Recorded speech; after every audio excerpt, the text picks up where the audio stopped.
Cosmos.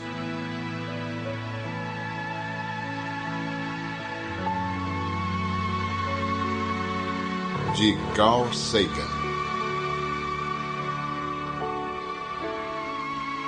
Uma viagem pessoal.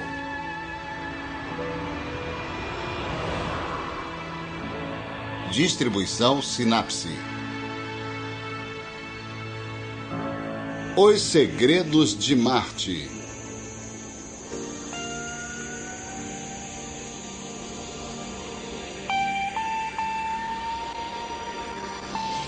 Marcianos. Por que tantas especulações e fantasias sobre marcianos e não sobre saturnianos, digamos, ou plutonianos?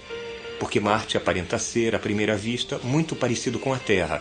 É o planeta mais próximo cuja superfície podemos ver. Há calotas de gelo polares, nuvens brancas errantes, violentas tempestades de poeira, padrões que mudam sazonalmente e até um dia de 24 horas. É tentador pensar nele como um mundo habitado. Marte tornou-se um tipo de arena mítica, na qual projetamos nossos medos e esperanças terrestres. Os mitos mais atormentadores sobre Marte provaram-se errados. Então, alguns foram para o extremo oposto e concluíram que o planeta é de pouco interesse. Eles começaram a cantar um blues para o planeta vermelho. Mas o Marte verdadeiro é um mundo de maravilhas. Suas perspectivas futuras são muito mais intrigantes do que nossas antigas apreensões sobre ele. Em nossa época, nós esquadrinhamos as areias de Marte, estabelecemos uma presença lá e preenchemos um século de sonhos.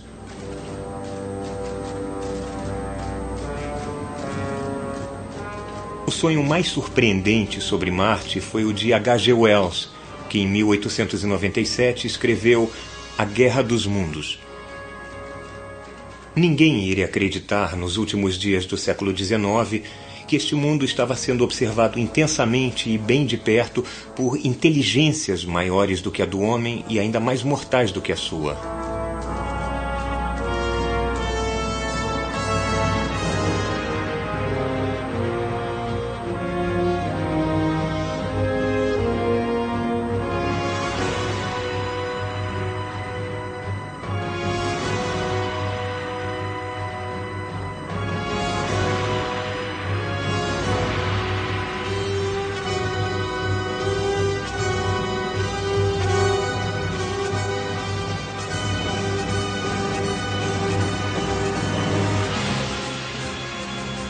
Enquanto os homens ocupavam-se com seus vários assuntos, foram examinados e estudados minuciosamente, talvez quase tão de perto quanto um homem com um microscópio poderia examinar as criaturas transientes que fervilham e multiplicam-se em uma gota d'água.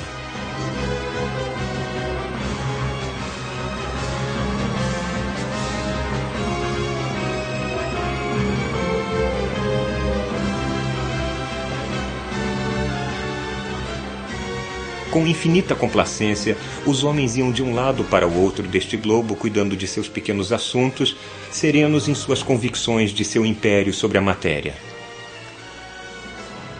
É possível que as criaturas unicelulares sob o microscópio façam o mesmo.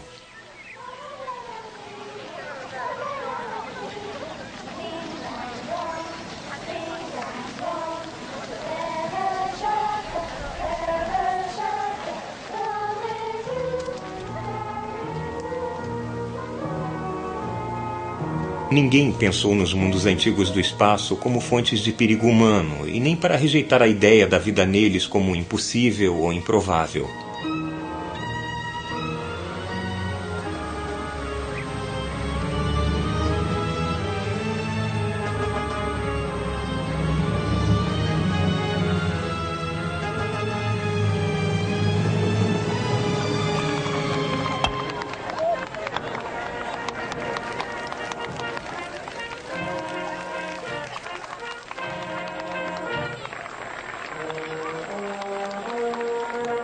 É curioso lembrar alguns dos hábitos mentais daqueles dias idos.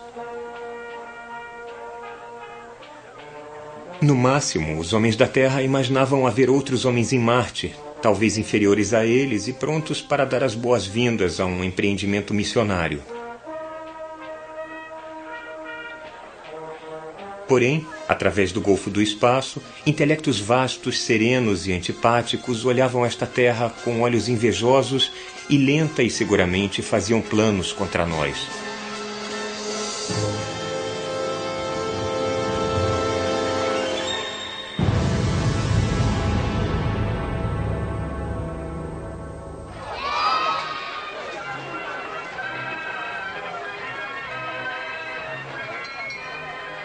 O romance de Wells capturou a imaginação popular da era vitoriana.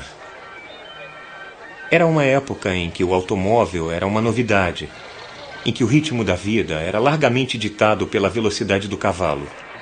A este mundo, Wells apresentou uma fantasia interplanetária com naves espaciais, armas de raios e alienígenas implacáveis. Isto era original e uma possibilidade inquietante.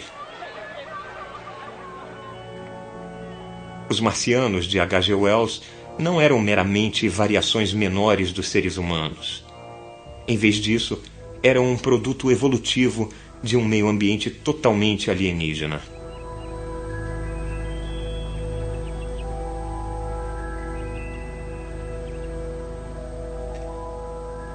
Quarenta anos depois, esta fantasia ainda era capaz de assustar milhões nos Estados Unidos agitados pela guerra, quando foi dramatizada no rádio pelo jovem Orson Welles.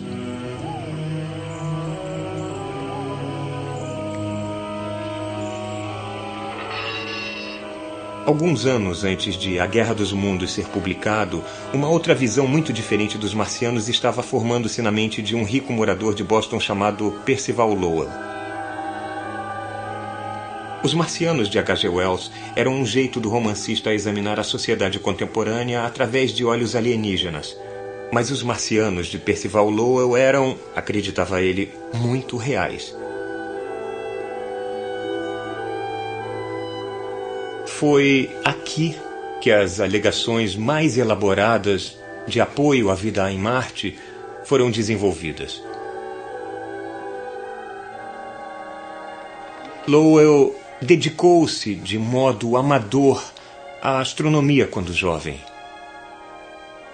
Ele saiu de Harvard,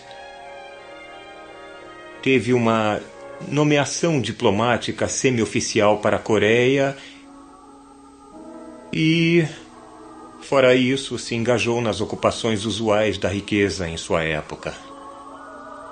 Mas seu eterno amor era o planeta Marte. Lowell ficou eletrizado pelo anúncio em 1877 por um astrônomo italiano, Giovanni Schiaparelli, de canali em Marte. Schiaparelli tinha reportado durante uma passagem de Marte próxima à Terra uma intrincada rede de linhas retas simples e duplas cruzando as áreas brilhantes de Marte. Bom, canali em italiano quer dizer regos ou sulcos, mas foi prontamente traduzido como canais, uma palavra que compreensivelmente tem uma certa implicação de projeto inteligente. Uma Marte-mania varreu a Europa e a América e Percival Lowell viu-se preso a ela. Em 1892, com problemas de visão, Schiaparelli anunciou que estava desistindo de observar Marte. Lowell resolveu continuar o trabalho.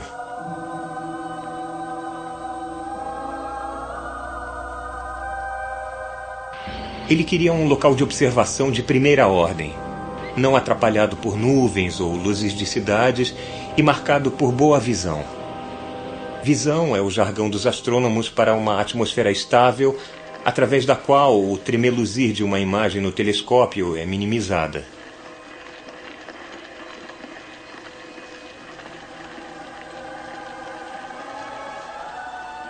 Lowell construiu seu observatório bem longe de casa, em Mars Hill, aqui em Flagstaff, no Arizona.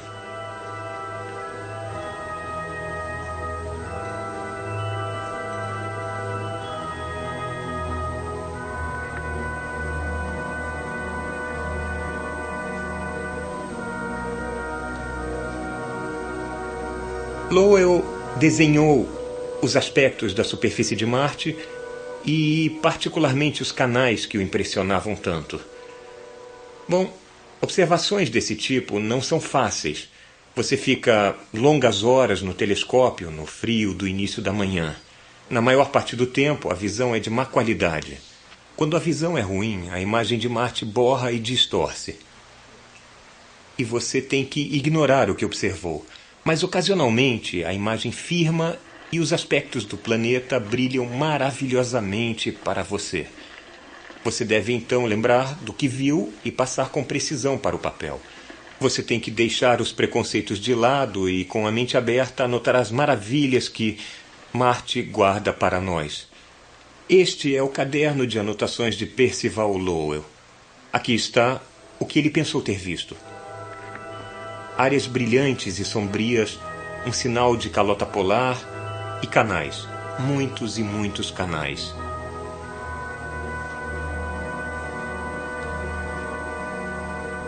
Lowell acreditava estar vendo uma rede de grandes canais de irrigação que circundava o globo, levando água do derretimento das calotas polares para os sedentos habitantes das cidades equatoriais. Ele acreditava veementemente que o planeta era habitado por uma raça mais velha e mais sábia, talvez muito diferente de nós. Ele acreditava que as mudanças sazonais nas áreas sombrias eram devidas ao crescimento e à deterioração da vegetação. Ele acreditava que Marte era fundamentalmente como a Terra. De modo geral, ele acreditava demais.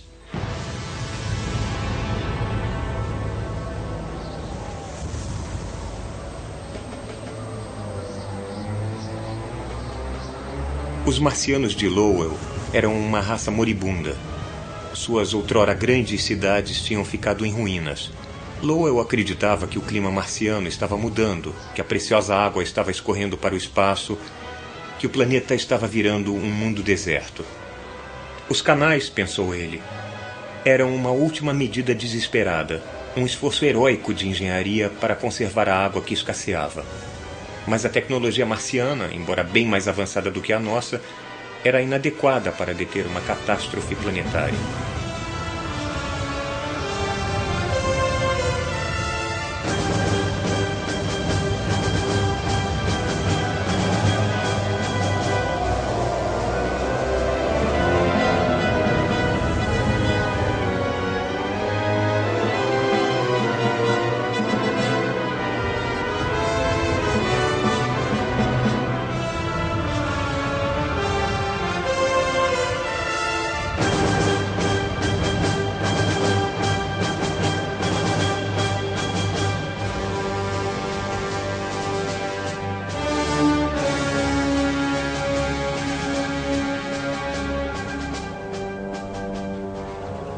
O desafio contemporâneo mais sério às ideias de Lowell veio de uma fonte improvável.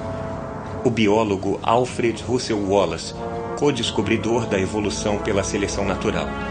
Wallace mostrou corretamente que o ar em Marte era frio e rarefeito demais para permitir a existência de água líquida.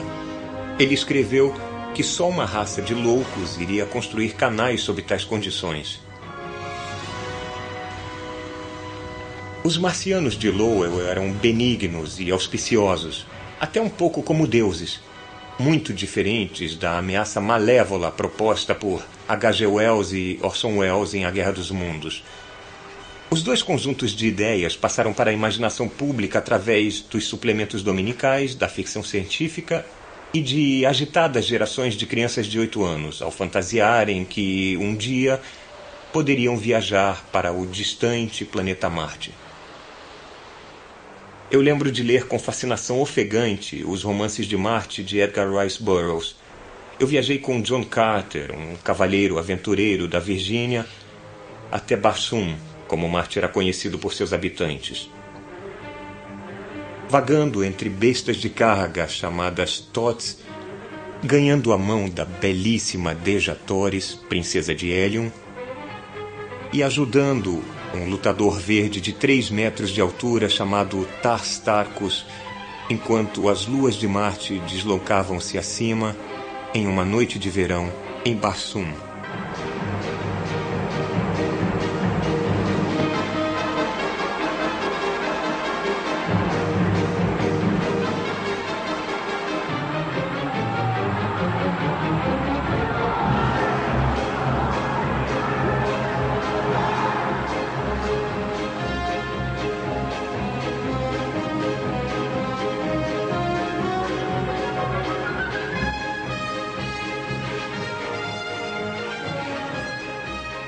Isso fez gerações de crianças de 8 anos, eu entre elas, a considerar a exploração dos planetas como uma possibilidade real, imaginando se nós mesmos um dia poderíamos viajar ao misterioso e distante planeta Marte.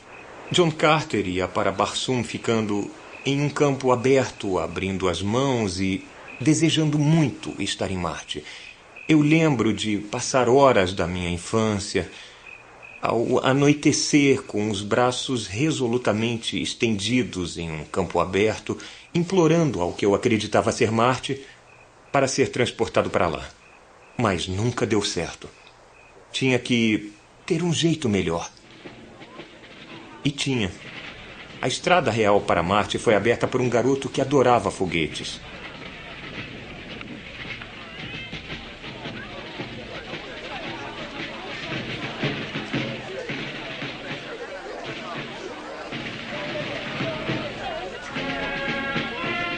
As comemorações de 4 de julho na Nova Inglaterra são iguais hoje ao que eram nos anos 1890.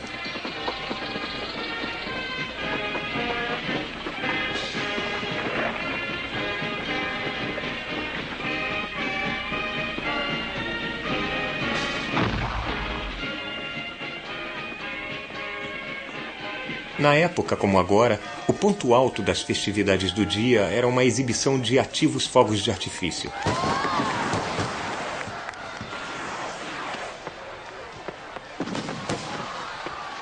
Essa era a parte de que Robert Goddard mais gostava. Na época, aos 16 anos, estava lançando seus próprios foguetes.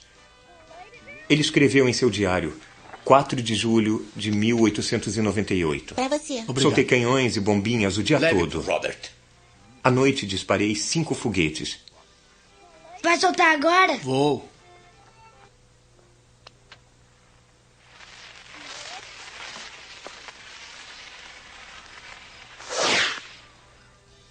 Uau! Naquele mesmo ano, A Guerra dos Mundos estava sendo publicado em série no jornal Boston Post. Goddard lia avidamente cada palavra. Os jornais de Boston também estavam publicando conjecturas intrigantes de um professor Lowell, a cujas aulas Goddard compareceria mais tarde.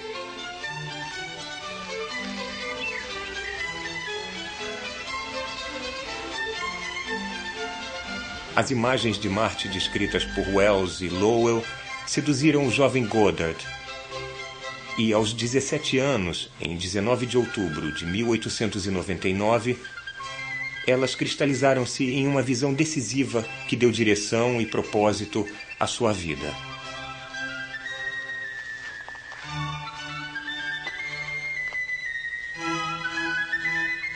Dos galhos altos de uma velha cerejeira na fazenda de sua família, Goddard viu um jeito de fazer mais do que especular sobre Marte.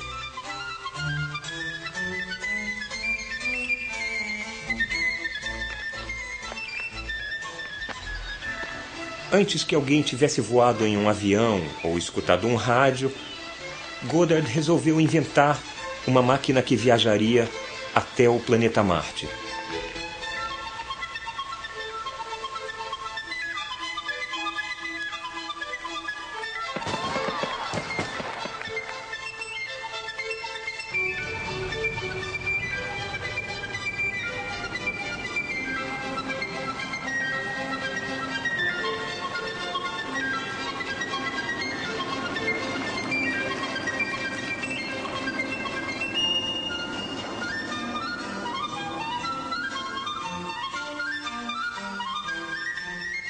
Durante o resto de sua vida, ele iria comemorar aquele dia de outubro como seu dia de aniversário, o nascimento do seu grande sonho.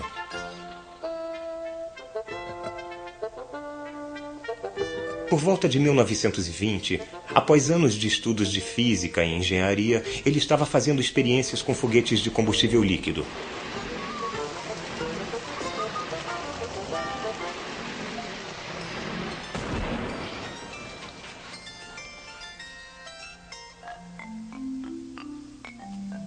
Para construir um foguete capaz de atingir grandes altitudes, Goddard tinha que criar os princípios de uma tecnologia totalmente nova. Ele inventou os componentes básicos que propelem, estabilizam e guiam o foguete moderno.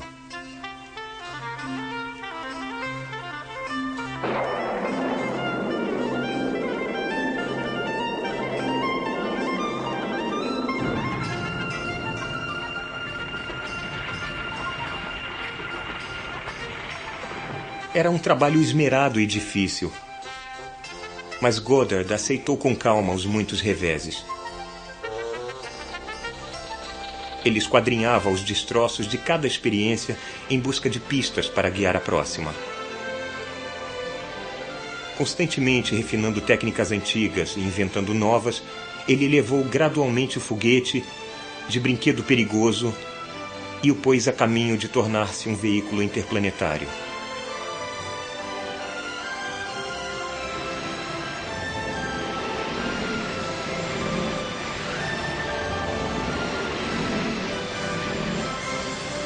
Goddard morreu em 1945, antes que qualquer foguete tivesse deixado o planeta Terra. Embora Marte tenha sido sempre seu objetivo, Goddard sabia que tal meta seria ridicularizada. Em público, ele advogava o objetivo bem mais modesto de voar até a Lua.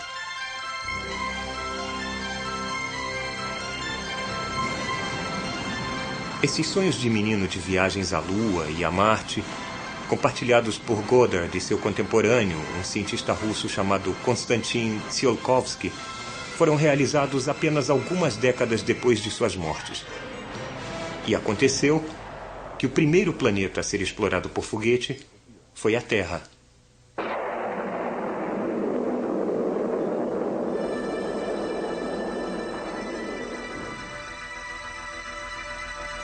Agora, se imagine como um visitante de um outro planeta, bem alienígena.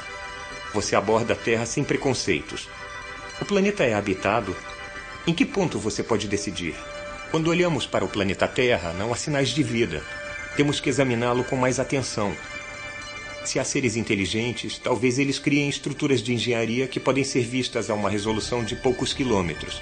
Mesmo assim, nesse nível de detalhe, até o vale de um grande rio parece totalmente sem vida.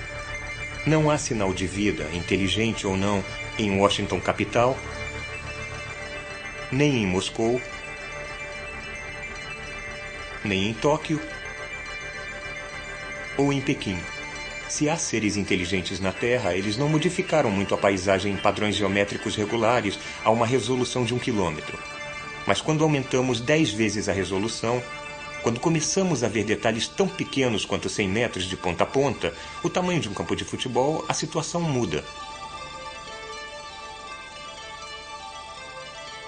Muitos lugares da Terra parecem cristalizar-se, revelando um padrão intrincado de linhas retas, quadrados, retângulos e círculos.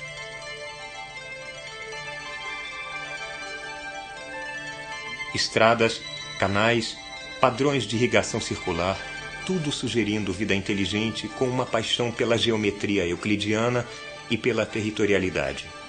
Nesta escala, a vida inteligente pode ser discernida em Boston, Washington e Nova York. À resolução de 10 metros, também descobrimos que os terrestres gostam de construir para cima. Ao crepúsculo ou à noite, outras coisas são visíveis. Fogos de poços de petróleo no Golfo Pérsico ou as luzes brilhantes de grandes cidades. À resolução de 1 metro, nós divisamos organismos individuais, focas em banquisas de gelo ou pessoas em esquis. A vida inteligente na Terra revela-se primeiro pela regularidade geométrica de suas construções. Se a rede de canais de Lowell realmente existisse, a conclusão de que seres inteligentes habitavam aquele planeta também poderia ser forçosa. Mas não há rede de canais. A nossa espaçonave não tripulada examinou Marte com 1000 vezes mais detalhes do que qualquer olhar transitório através do telescópio de Percival Lowell. Não há dúvida de que os canais marcianos tinham origem inteligente. A única dúvida era de que lado do telescópio a inteligência estava. Onde temos emoções fortes, somos propensos a nos enganar.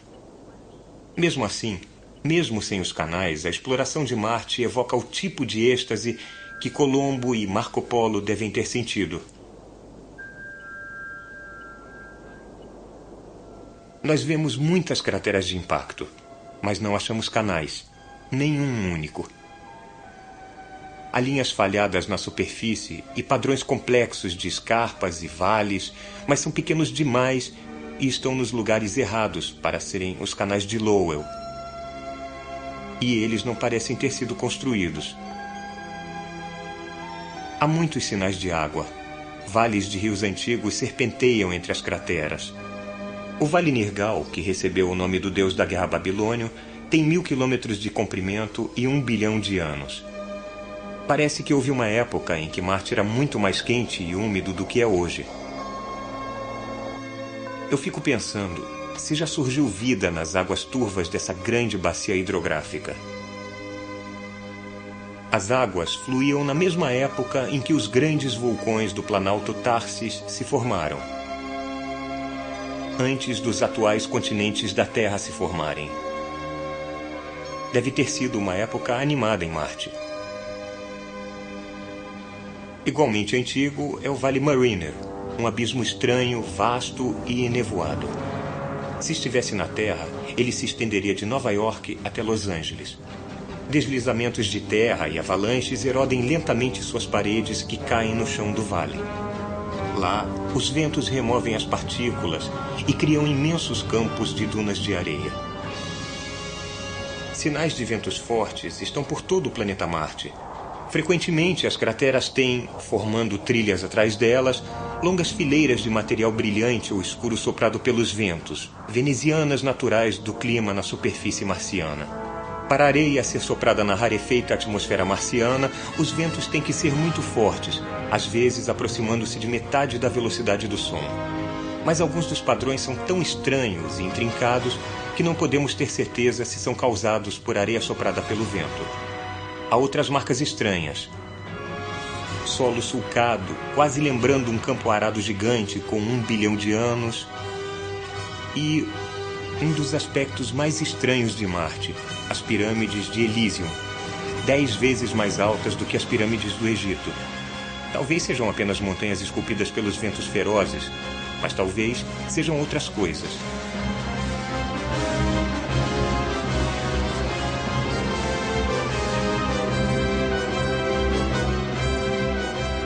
Maravilha seria planar sobre a superfície de Marte, sobrevoar o Olympus Mons, o maior vulcão conhecido do Sistema Solar.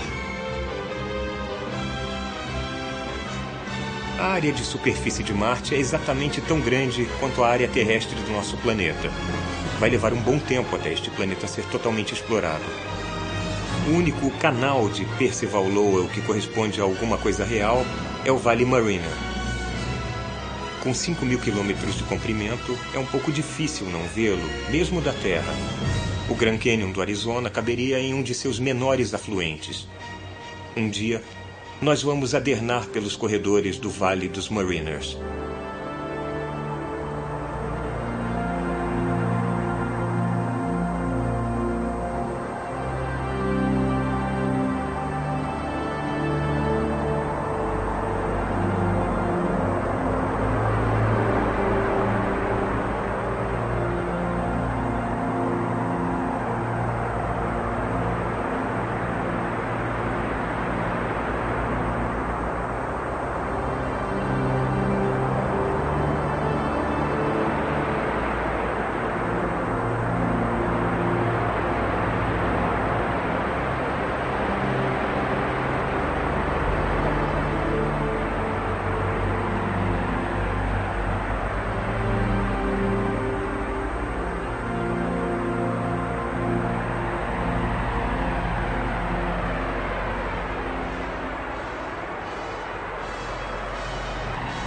Deslizar pelas dunas de areia de Marte é ainda apenas um sonho.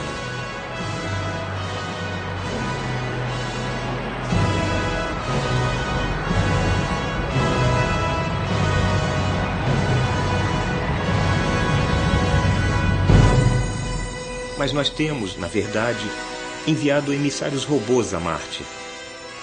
Seus nomes são Viking 1 e Viking 2.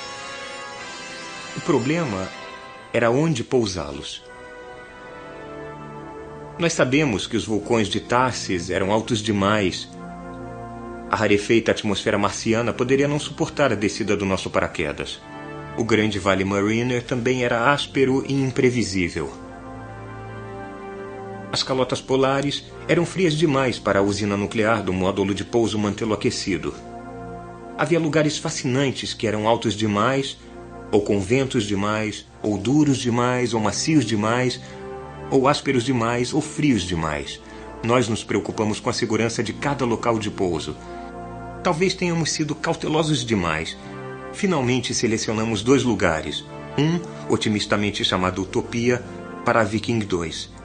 E outro, distante 8.000 quilômetros, não longe da confluência de 4 grandes canais, um local de pouso para a Viking 1, chamado Crise, palavra grega que quer dizer terra do ouro.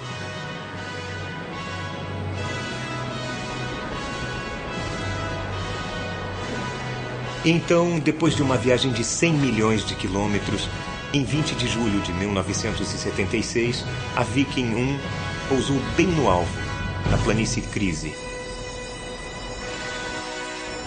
Faz menos de 80 anos que Robert Goddard teve sua epifania em uma cerejeira em Massachusetts.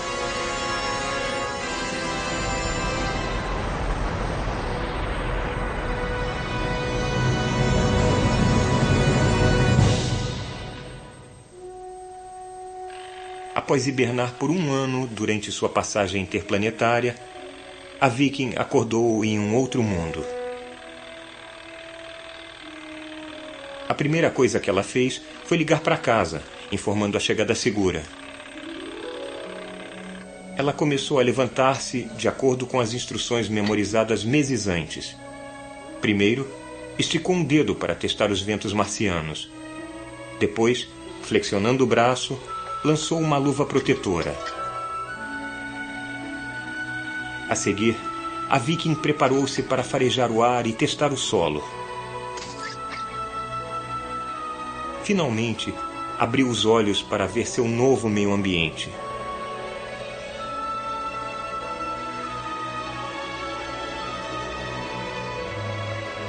A primeira tarefa de imagem da Viking foi fotografar seu próprio pé. Caso a Viking fosse afundar em areia movediça marciana, nós queríamos saber disso antes dela desaparecer. Na Terra, esperamos sem fôlego pelas primeiras imagens. A Viking pintou a sua foto em pinceladas verticais, linha a linha, até que, com um enorme alívio, nós vimos a sapata assentada com segurança no solo marciano. Esta foi a primeira imagem recebida da superfície de Marte.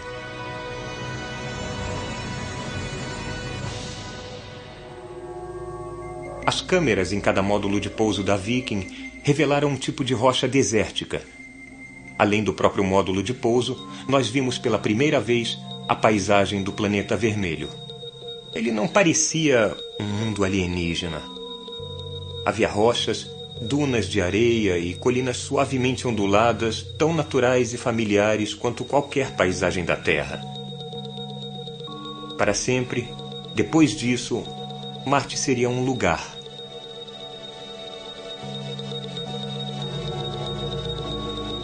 Nós descobrimos que o ar marciano era menos de 1% denso do que o nosso, e feito em sua maior parte de dióxido de carbono. Havia quantidades menores de nitrogênio, argônio, vapor d'água e oxigênio. E quase não havia ozônio, então a superfície não era protegida da luz ultravioleta do Sol, como é na Terra.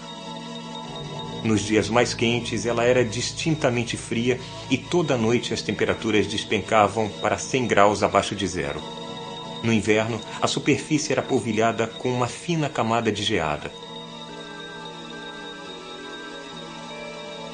Os locais de pouso foram escolhidos porque eram seguros e planos. Mesmo assim, a Viking revolucionou nosso conhecimento deste mundo cor de ferrugem. Eu, é claro, ficaria surpreso por ver um garimpeiro grisalho surgir de trás de uma duna conduzindo sua mula, mas essa ideia pareceu estranhamente apropriada. Mas pelo menos, enquanto estávamos olhando, não passou garimpeiro algum.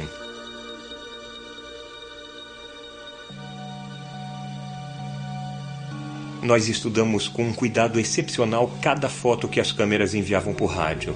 Mas não havia sinais de canais em Barsoom, nenhuma princesa ardente, nenhum lutador verde de 3 metros de altura, nenhum tot, nenhuma pegada, nem mesmo um cacto ou um rato-canguru. Talvez tivesse havido vida dentro das rochas ou abaixo do solo. Se houve, não deixou vestígios.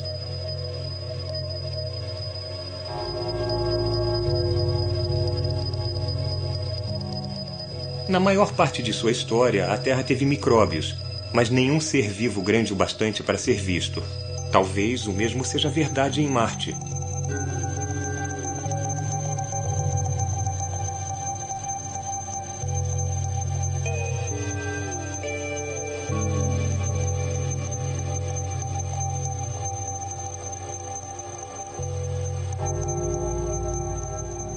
O módulo de pouso Viking é uma máquina soberbamente aparelhada e projetada. Ela estende as capacidades humanas para paisagens diferentes e alienígenas. Por alguns padrões, ela é astuta como um gafanhoto. Por outros, inteligente apenas como uma bactéria. Não há nada de depreciativo nessas comparações. A natureza levou centenas de milhões de anos para desenvolver uma bactéria e bilhões de anos para fazer um gafanhoto. Com apenas uma pequena experiência nesse tipo de negócio, estamos ficando muito bons nele. Nos 2 locais de pouso, em Crise e Utopia, nós começamos a cavar nas areias de Marte. Em uma escala muito pequena, tais trincheiras são a primeira obra de engenharia humana em outro mundo.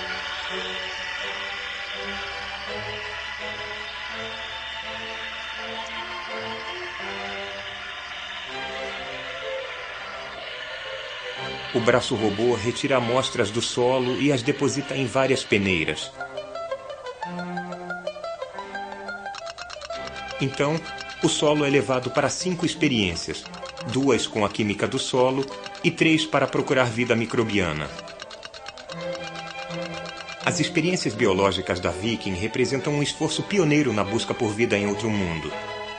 Os resultados são atormentadores, irritantes, provocativos e estimulantes e profundamente ambíguos. Por critérios estabelecidos antes do lançamento, 2 das 3 experiências microbiológicas da Viking parecem ter dado resultados positivos. Primeiro, quando as amostras do solo marciano foram misturadas a uma sopa orgânica da Terra, alguma coisa no solo parece ter decomposto a comida, quase como se houvesse pequenos micróbios marcianos que metabolizaram e adoraram a sopa da Terra. Segundo, quando os gases da Terra foram misturados com solo marciano, alguma coisa parece ter combinado quimicamente os gases com o solo, quase como se houvesse pequenos micróbios marcianos capazes de sintetizar matéria orgânica de gases atmosféricos. Mas a situação é complexa. Marte não é a Terra.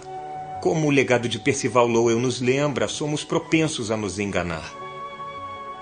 Talvez a luz ultravioleta do Sol atinja a superfície marciana e produza substâncias químicas que podem oxidar comidas.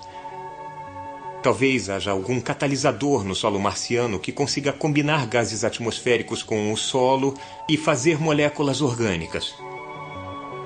As areias vermelhas de Marte foram escavadas 7 vezes nos 2 locais de pouso diferentes, tão distantes um do outro quanto Boston de Bagdá. Seja lá o que estivesse produzindo esses resultados, provavelmente estava em Marte todo, mas era vida ou apenas a química do solo? Estudos recentes sugerem que um tipo de argila que sabe se existir em Marte pode servir como catalisadora para acelerar, na ausência de vida, reações químicas que lembram as suas atividades. Pode ser que no início da história da Terra, antes da vida, houvesse pequenos ciclos químicos fazendo no solo algo como fotossíntese e respiração, que iriam então ser incorporadas pela biologia quando surgiu a vida. Pode haver vida em um outro lugar que não os 2 pequenos locais que examinamos, ou talvez haja vida de um outro tipo em Marte todo. A vida é só um tipo de química de complexidade suficiente para permitir a reprodução e a evolução. Será que um dia iremos achar um espécime de vida baseado não em moléculas orgânicas, mas em uma outra coisa, uma coisa mais exótica?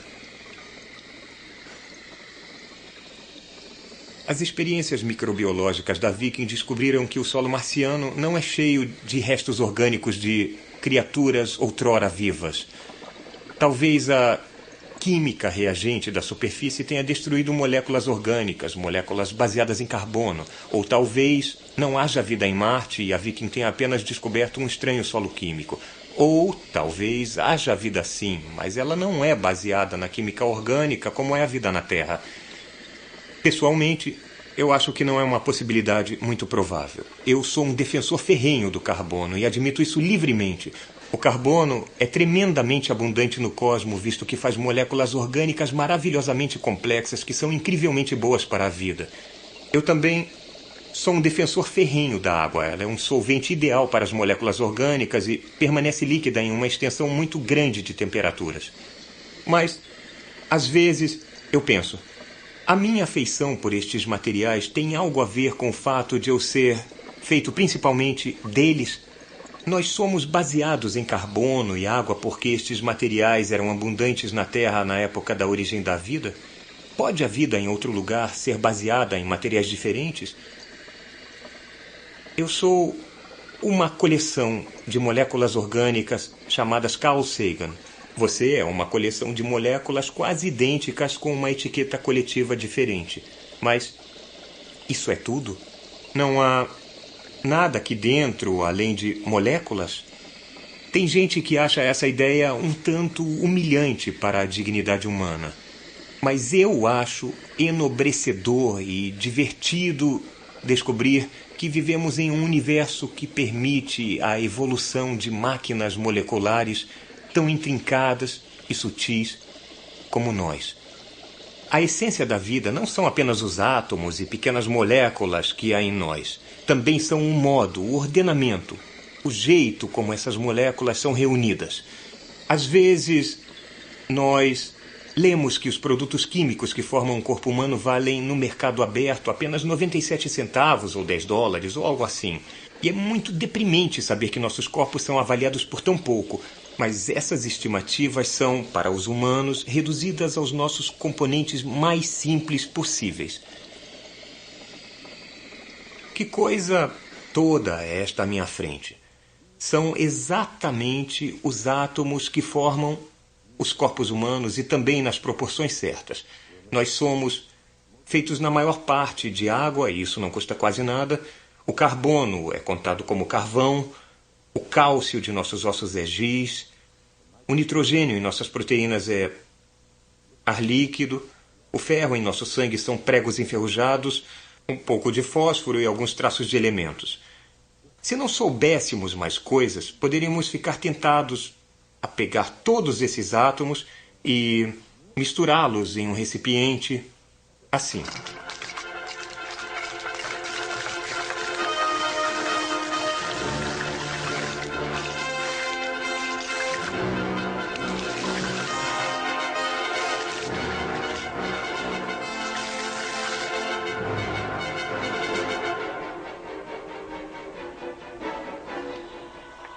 E mexer. Poderíamos mexer o quanto quiséssemos e, no fim de tudo, teríamos uma enfadonha mistura de átomos. Como poderíamos esperar outra coisa? A beleza de um ser vivo não são os átomos que vão nele, mas o modo como os átomos são reunidos. Informação destilada por mais de 4 bilhões de anos de evolução biológica. Incidentalmente, todos os organismos da Terra são feitos essencialmente dessa matéria. Um conta-gotas cheio desse líquido poderia ser usado para fazer uma lagarta ou uma petúnia, se nós soubéssemos como reunir seus componentes. Toda a vida na Terra é feita da mistura dos mesmos átomos.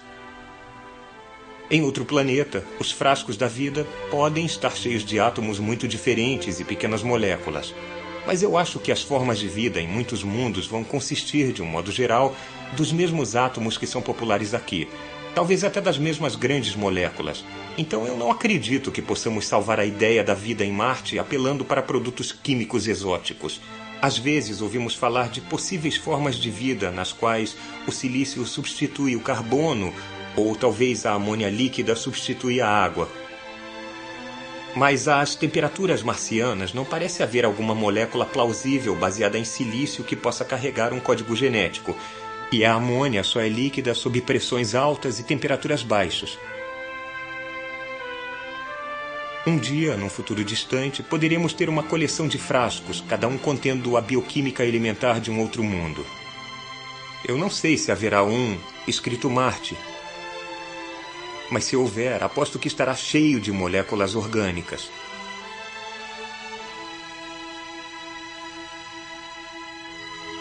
Mas há outro meio de buscar vida em Marte, de procurar as descobertas e as delícias que um meio ambiente heterogêneo nos promete. Uma das coisas que um gafanhoto pode fazer, mas a Viking não pode, é se deslocar.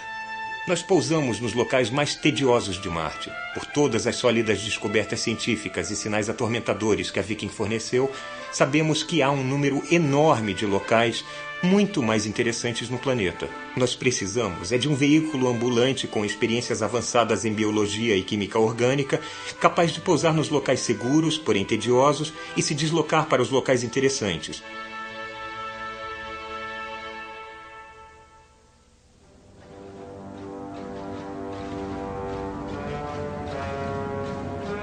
Este veículo ambulante foi desenvolvido pelo Instituto Politécnico Rensselaer. Há uma longa lista de coisas bobas que ele não sabe fazer. Um ambulante de Marte não tem tempo para perguntar se eu devo tentar um declive íngreme. Ondas de rádio viajando à velocidade da luz levam cerca de 20 minutos para ir e voltar à Terra. Quando receber a resposta, ele pode ter virado uma pilha de sucata ou metal retorcido no fundo de um cânion. Um ambulante tem que pensar sozinho.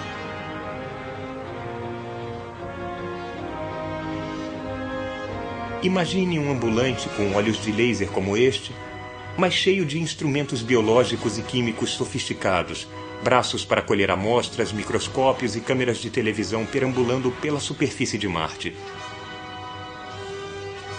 Ele poderia seguir todo dia para o seu próprio horizonte. Um aspecto distante que ele mal resolveria ao nascer do sol pode estar sendo farejado e provado ao cair da noite.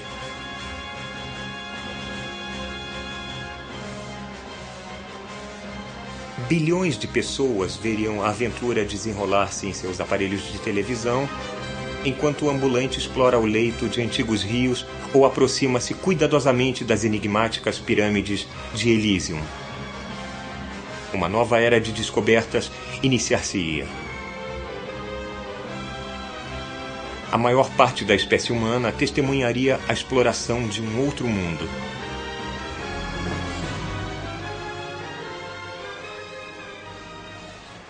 Há apenas 80 anos, não podíamos chegar mais perto de Marte do que nos esticando para ver uma imagem mínima e tremeluzente através de um telescópio no Arizona. Agora, os nossos instrumentos realmente tocaram o planeta. A Viking é um legado de H.G. Wells, Percival Lowell, Robert Goddard.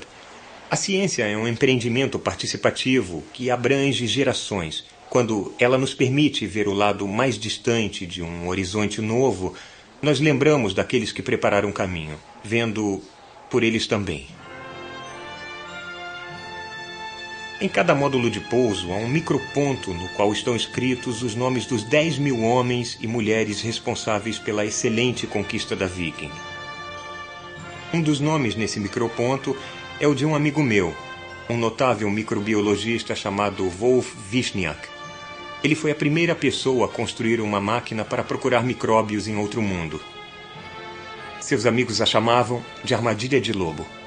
Ela continha um líquido nutriente ao qual seria adicionado o solo marciano e qualquer micróbio que goste de comida iria crescer nesse meio nutriente e turvá-lo. A armadilha de lobo foi selecionada para ir com a Viking para Marte, mas a NASA é especialmente vulnerável a cortes de orçamento e a armadilha de lobo foi retirada como medida de economia. Foi um golpe terrível para Vishniac. Ele trabalhou 12 anos nela. Outros poderiam ter largado o projeto, mas Vishniac era um homem cortês e dedicado. Em vez disso, ele resolveu estudar o meio ambiente mais parecido com Marte neste planeta, os vales secos da Antártica, em que há muito pensava-se não haver vida. Mas Vishniac acreditava que se conseguisse achar micróbios crescendo naquelas terras áridas polares, as chances de vida em Marte aumentariam.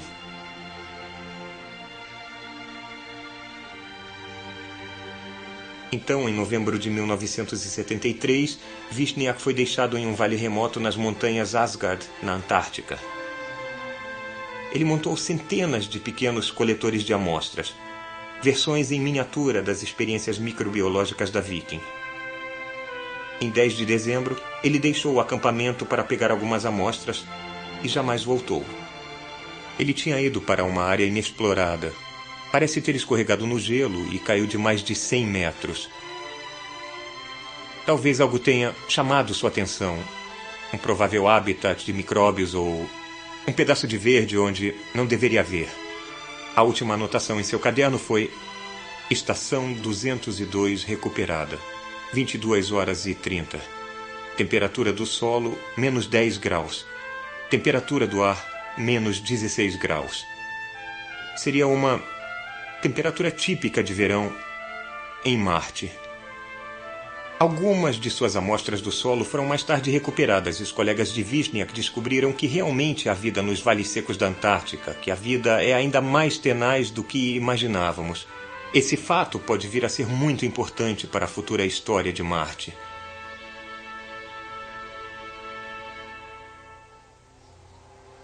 Vai chegar uma época em que Marte será cuidadosamente explorado. E aí, o que faremos com Marte?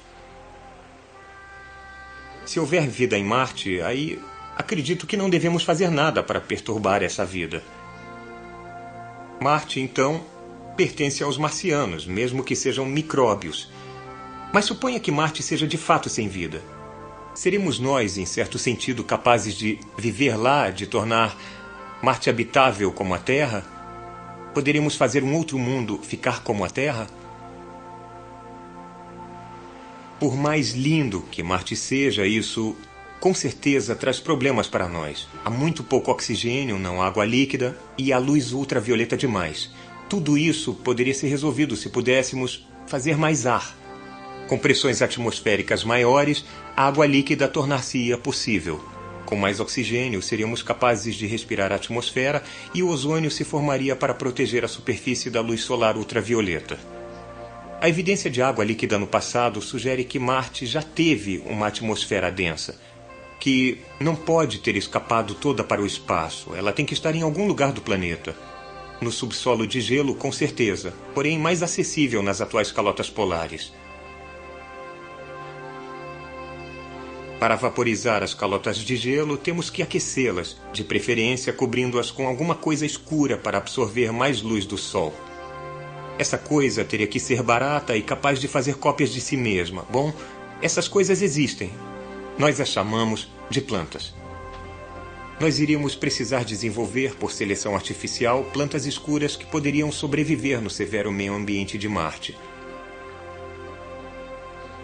Tais plantas poderiam ser semeadas na vasta extensão das calotas polares de gelo marcianas, criar raízes, se espalhar, liberar oxigênio, fornecer sombra à superfície, derreter o gelo e liberar a antiga atmosfera marciana de seu longo cativeiro. Podemos até imaginar um tipo de agricultor visionário marciano, robô ou humano, perambulando pelas terras polares congeladas em um esforço que beneficia apenas as gerações futuras. Isso levaria centenas de milhares de anos.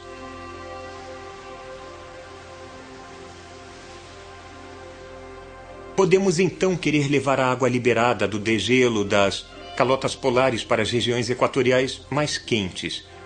E há um jeito de fazer isso. Construiríamos canais. Mas foi exatamente isso o que Percival Lowell acreditou estar acontecendo em Marte em sua época. A ideia de uma rede de canais construída por marcianos pode ter sido um tipo de premonição. Porque se um dia fizermos o planeta ficar como a Terra, isso será feito por seres humanos, cuja residência permanente e domicílio planetário será Marte. Os marcianos seremos nós.